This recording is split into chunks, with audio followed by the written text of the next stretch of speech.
Welcome to all. Today we will know about what is spinal cord injury and occupational therapy management. Spinal cord injury involves damage to the spinal nerves through compression, bruising or severing of the spinal cord, which results in paralysis and loss of sensory and motor function based on the level at which the injury occurs.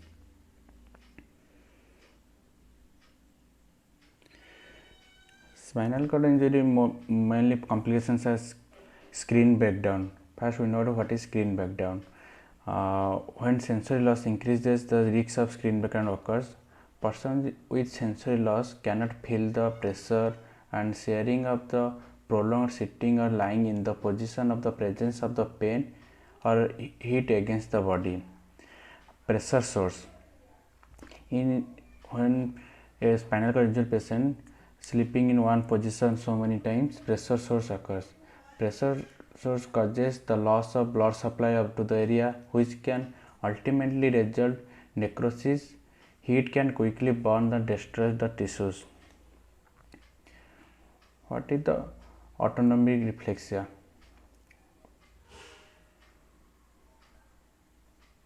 Autonomic dysplasia, a sudden dangerous increase in blood pressure, is a possibly life-threatening complication associated with the lesions at the T6 level or above.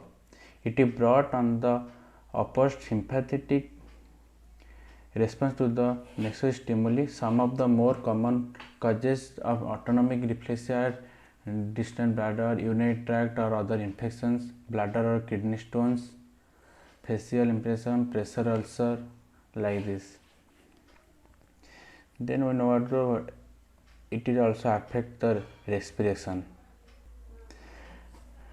In spinal cord respiration, it compromise breathing, breathing difficulties.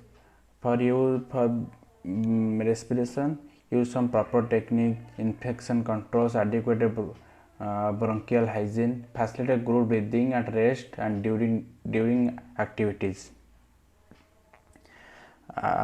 Next is postural hypertension. Postural hypertension.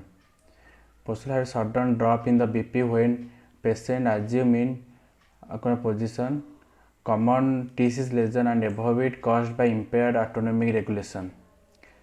Signs are light headache, dizziness, and patient may be faint.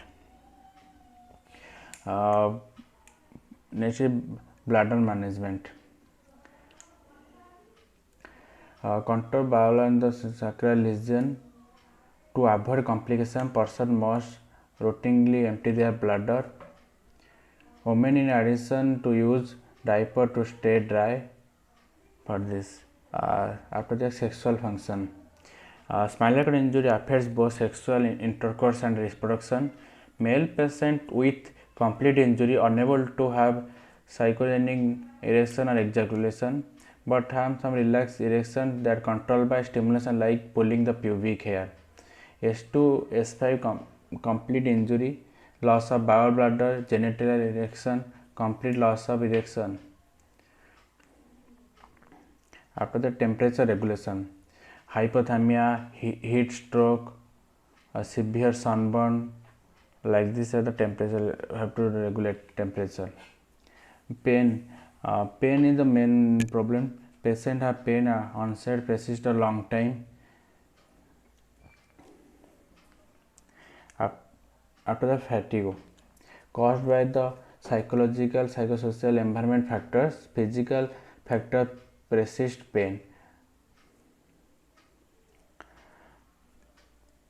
Spasticity and spasm. Spinal cord injury, spasticity is the common problem, and it is for spasticity problem in the ADL, motor point and nerve blockage, like this and all.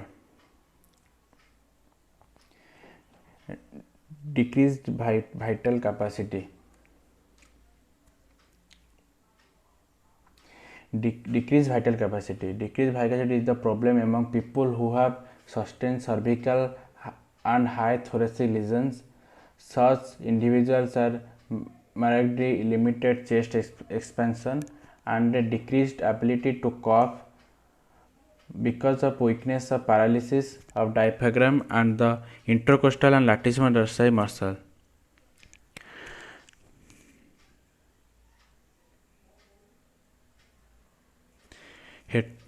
Heterotropic ossification. Heterotropy ossification is also called ectic bone. Is bone that develop in abnormal anatomic location. It most often occurs in the muscle around the hip and knee, but occasionally it can also be noted at the elbow and the shoulder. The first symptom are swelling, warmth, and decreased joint range of motion. The onset of heterotropic ossification usually 1 to 4 months after injury. Early diagnosis and initiation of treatment can minimize the complication.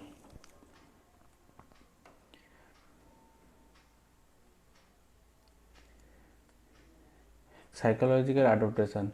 Coping mechanism to adjust to the life changes problems provide of shock, anxiety, denial, depression, very degree of the depression or grief, associated with the lack of the social occupational environment. After note the occupation therapy management.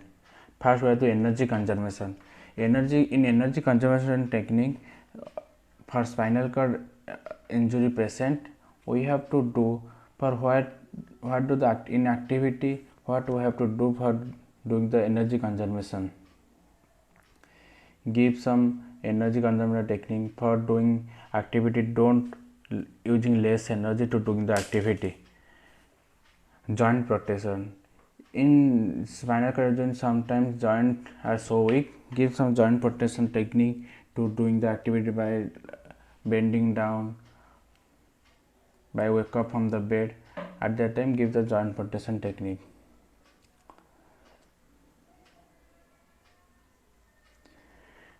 Activity analysis and education the family and parents.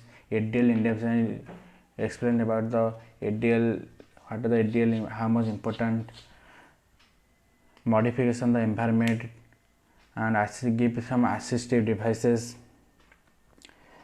to doing the activities like eating, grooming yourself, like this. Aging with spinal corrosion. In later age, like in older age, spinal corrosion is somewhat difficult to recovery.